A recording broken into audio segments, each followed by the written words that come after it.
Hello and welcome back. It's episode 5. I bet you're expecting me to carry on with some electrics.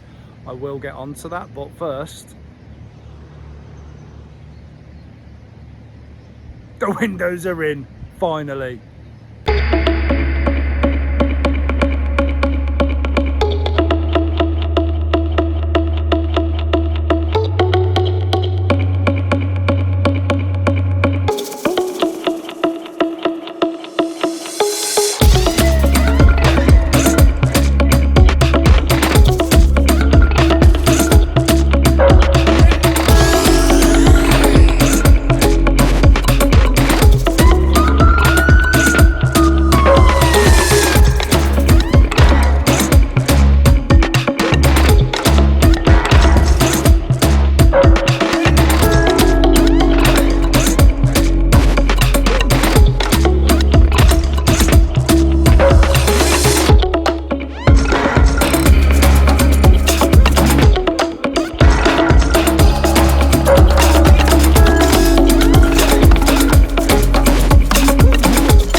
So before I get into the video, I'd like to give my brother a massive shout out. Big thanks. Love you lots, brother. I'm blessed in that I've got a window fitter as a relative.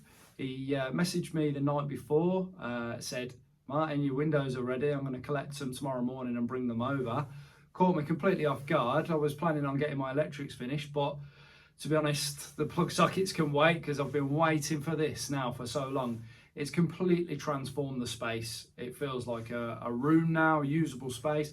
It's nice and warm in here. I've been double checking for condensation, haven't found any. I think that I might get a little bit of residual condensation because the floor's so wet still. I'll have to just leave the door open and just get rid of that. But yeah, I'm really pleased with it. You might be thinking, why has he put white windows in? And it was a budget thing. It worked out to be circa 1,900 quid for the windows with a black exterior and a white interior, as opposed to about £1,300 for just white windows. I have obtained a quotation for somebody to come and spray paint the external. Now, it might sound a bit of a bodge job that, but I've seen the quality of this paint that they use on the external facade. It's got a 10-year guarantee and it looks just as good as a finished UPVC window in with a mixed colour. So I am looking forward to getting that done as well, because again, that's going to transform the exterior. Jobs to do next is obviously going to get onto the roof. I want to stop this water from dripping down onto the sill. I'd like to get some external insulation onto the roof as well, which sounds a little bit unorthodox, but I've been doing some reading and I'm just going to try it. It might do nothing, but it might make all the difference. It's a thin layer of adhesive backed insulation, and you just roll it into all the profiles onto the roof. So I'll give it a coat of paint first and then I'll put the insulation on and see what happens. I'm going to put a pitched roof on and I'm going to have a slight canopy over the doorway, and yeah, I'm looking forward to it. It's really transformed it. I'm really happy. So yeah, if you're thinking about doing it, just do it. Just get out there, cut a hole in a metal container and just start making your way through the journey. It really is simple. It's something that anyone can do. There are always going to be elements to the job that you feel are a little bit out of your comfort zone, like mine were fitting the windows because I needed them completely square and true so that the sliding door would open, and was the mains incoming supply for the electrics. I've done the wiring for the plug sockets myself because I feel comfortable doing that, and if there is a problem with that, it's easily rectified. It's not like I'd have to rip the whole thing to pieces to get it fixed. But I've given it a go and I've enjoyed doing it. I've learned a little bit along the way. So yeah, let's go and take a look outside and see what it looks like, and I can highlight some of the little niggles that we had and things that we found. So here it is, the nearly finished article. I've got a solid pane, solid pane, solid pane, sliding door, so otherwise known patio door. That's as wide as I could get those doors made. I don't know why the capacity or the loadings or the structural integrity deems it that is as wide as you can go, but it is. I don't know anything about UPVC, so I've just gone as big as I can go. We tried to divide it slightly so it was equal. I think the end pane's slightly smaller, but that was only so I could get the maximum width on the patio door.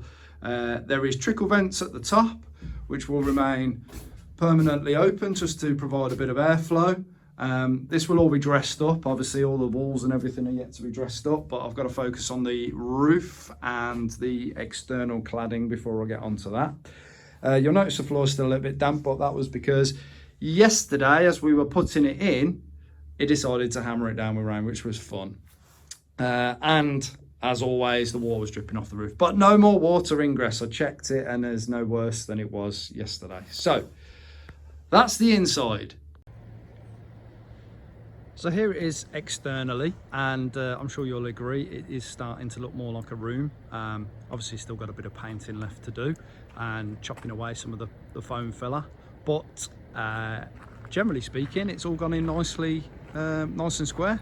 So the thing with these containers is, particularly if they're used, they're not particularly straight and true. There is undulations in levels, and it can become a bit of a nightmare, but this side is fine, the top's fine, the bottom's fine, but then when we had the side cut out, it wasn't exactly cut square. I'm sure you can see, like if you follow the line of the window there against this black metal hollow section that went in, it's not square. There's only so much that you can move the head of the windows over, because if they're too out of line, the door won't close, or it will close, but then you won't be able to engage the lock. So I've got about a gap of about 10 mil at the bottom, and then at the top I've got about an inch and a quarter. But I'm not too worried, we'll get around it. Once the cladding goes on, it'll mask all of this anyway, and the cladding will go on square with the windows, so you'll never see it. It's just one of those little things really that you have to work with. Along the top, we've got a bit of a funny detail still, and it's still an irritation that the water is dripping off the top and it wasn't cut 100% square. It was cut with a cutting torch rather than an angle grinder, and in retrospect I'd always cut it with an angle grinder. Now you get a much sharper finish. So that's it. Yeah, windows are in. I'm really happy with them, and it's so good for sort of morale and the mindset when you're working in a cold and wet environment. To eventually have these things ticked off is always a nice feeling. So tune in for the next video. I'll finish off the electrics on the inside, and then we'll get started on the roof and the internal floor. Thanks for subscribing, and I'll see you next time. Cheers. See ya.